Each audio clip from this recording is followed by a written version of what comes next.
Well, wow. Can I just say, what a whirlwind life has been since I got back from Texas.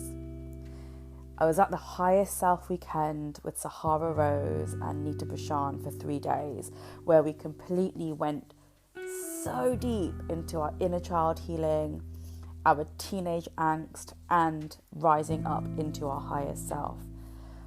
I literally had tears, I had tantrums, I screamed, I stomped my feet, I cried, I bawled, I had angels whispering in my ears, and then I also twerked. And honestly, all of these combined embodied my highest self. And I came back with like a whole new outlook on life. And I always knew that this weekend in Texas would be the portal that opens my life up to so much more. But that so much more has come so quickly that I genuinely didn't expect it.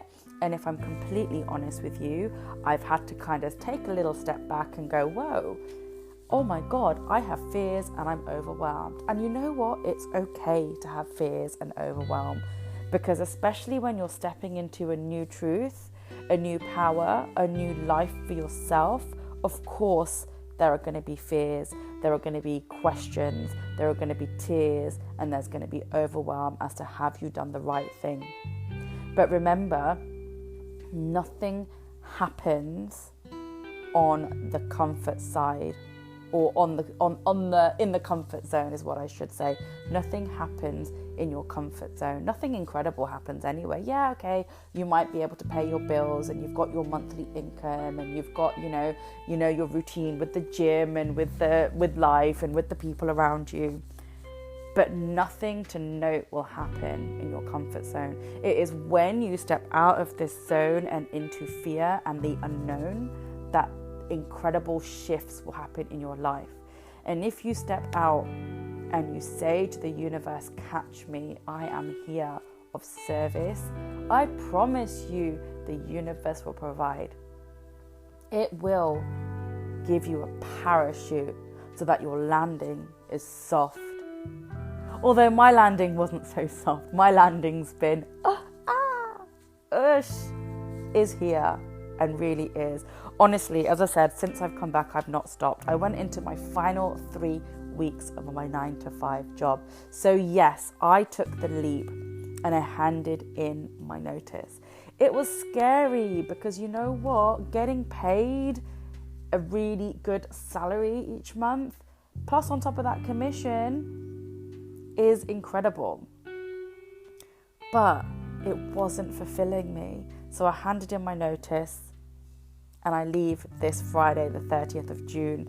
And I'm so freaking scared, excited, like all over the place. I don't know where my energy is right now. And so I'm taking some time to step back, decompress, integrate everything before I step forward.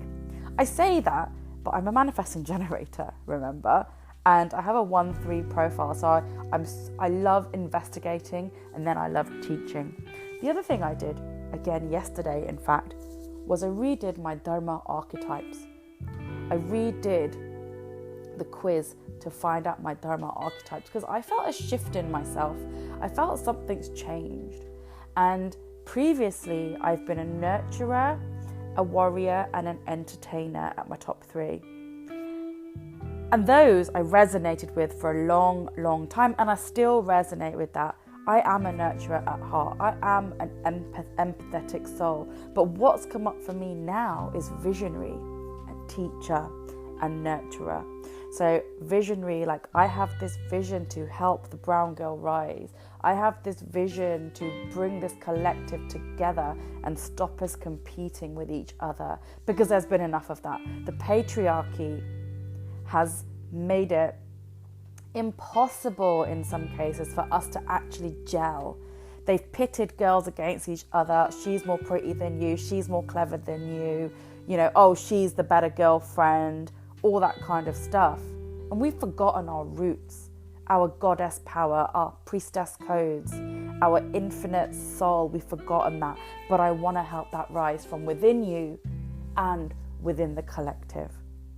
So as I said, I've not stopped. So I handed in my notice. I went to the Wellnergy Festival, and that was incredible. I actually took one of my one-to-one clients with me. I met her there, and it was so lovely getting to know her and her energy in person. And the other thing was really cool was that I helped her step out of her comfort zone, took her to a gong bath, made her dance in an ecstatic dance ceremony, made her take photos of herself when she wasn't comfortable having photos taken. And you know what? I could see the joy in her face. She looked so happy, and to see her rise just made my day. And if I can help one person rise, my job is done. If I can help 2 people rise, I am ecstatic. If I can be part of this collective rising of the brown girl, honestly, I will die a happy woman, genuinely. After that, I had another week of work. Honestly, I don't know where the time goes. And then went to see Sadhguru at the Excel. Now, over 12,000 people came to see this guy. Honestly, I can see why. He's an inspiration, and he came up with some corkers to really make you think about your life, about the alignment in your life, the authenticity of your life. He mentioned something about, imagine a car which doesn't have its wheels aligned, right? One wheel is facing left, the other is right, the other is back, the other is front. Imagine trying to drive that car with all these wheels trying to push you in crazy different directions. What would your life be like? It would be wobbly, there'd be no direction, there'd be confusion. You'd feel a pull from different directions. And so, like we get the wheels aligned on our car to drive straight, we need to get the wheels of our soul aligned. We need to know who we are, what we are here to achieve, what we want to do with our lives, what our purpose is and where our passion lies. And when we can do that, and we've got that in alignment, I promise you, your life will flow with Kriya. Kriya is flow. Dharma is resistance. Karma isn't, oh, you've done a bad deed, you're going to get what's given to you. No, Dharma is resistance, and Kriya is when your life flows. Dharma will be that knock, knock, knock on the door when you've gone off on the wrong path to kind of get you back, a redirection. When that doesn't happen, it'll be a bang, bang, bang on your window. Come on, redirect, redirect. You're not listening still. Oh my God, crash, bang, wallop. You are in a huge accident because the universe has gone, I need you to stop. This is the wrong path. Let me redirect you. Have you not noticed that anytime someone has a big event, a challenge, a trauma in their life, they redirect? Whether it's a traumatic birth, they redirect. Whether it's a traumatic thing like I experienced sexual abuse, which I know I haven't gone into yet, we redirect. Whether it's some challenge that's overcome in their life, like a huge accident in the car, we redirect. Because that thing was there to stop us because you weren't listening to the small signs along the way. So after Sadhguru, I had this channel that my podcast needs a bit of a change, that I had to do more. And I created a Facebook group called Brown Girl Rising. I created an Instagram page called browngirl.rising. So that was that. I will go into that in a little bit. And then this Saturday, I cannot explain to you what happened this Saturday.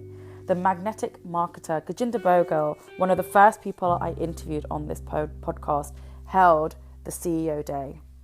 And it was entitled Change the World. Honestly, with everything that was going on in my life, in my downloads, in my channeling, and then to go to this event, I didn't actually know it was called Change the World until I showed up. And I got to meet so many women who are here to change the narrative, to change their lives, to change the people's lives around them, to inspire others and to pave the way for us all to rise. And you know what's impressive about this event?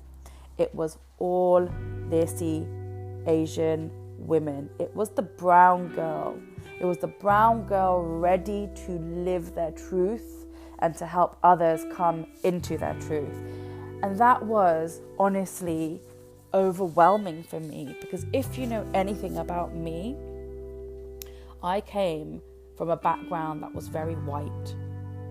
I came from a background where I was the only brown girl in the village. Okay, Cheltenham's not a village, but I was the only brown girl at school until my sister joined. There was one other black girl, and that was it. I remember being shown off at Diwali time, in my little chanya chori or lenga suit around the school, because I was this thing, right? I never had the sisterhood of my peers that a lot of the women at this event had. And I remember after the event, after the dancing, the crying, the incredible owning your own body and your sexuality and your sensuality, that we had this small group dinner, VIP group dinner that Gajinda had arranged. And I sat there listening to everyone's stories about sneaking out the house when they were 16 years old, going to parties, having the boyfriends, meeting up with their friends, and then just enjoying life. And yes, of course, I enjoyed my life, but it was very different, Most of my friends were white. I had a small dance group collective called the Bio Group, 5 or 6 of us who were Indians. My sister was my closest Indian friend, both of them. And I sat there watching these girls, and I was like, I am part of the Brown Girl Collective. I don't know how it happened. I never felt part, and I'm getting emotional now because I never felt part of anything like that. Yes, when I came to this side of the world from the West Country, I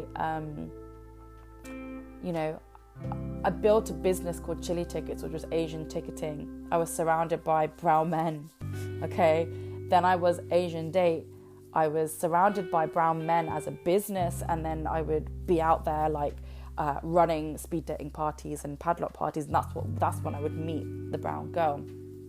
I made some what I would have thought were my good friends back in the day from this website called Asians in Media, but it turns out that we were not aligned, so we had to separate, we had to go our separate ways. And I had to make that decision on some of these cases that this is not in alignment with me anymore, and if I am to rise, if I am to live in alignment, I need to let go of people that were not right for me. And at that point I realized I didn't really have many people, close people. But that all changed this year, honestly. As soon as I went to my first retreat in March, things started to shift. And this weekend, I realized I was part of something big.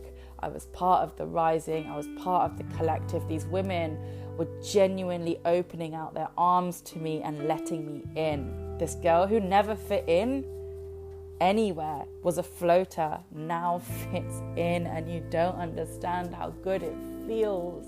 It feels so good to know that I have soul sisters out there. Yes, I have my beautiful sisters, and I love my beautiful sisters. They are my blood, they are my bond, they are my life.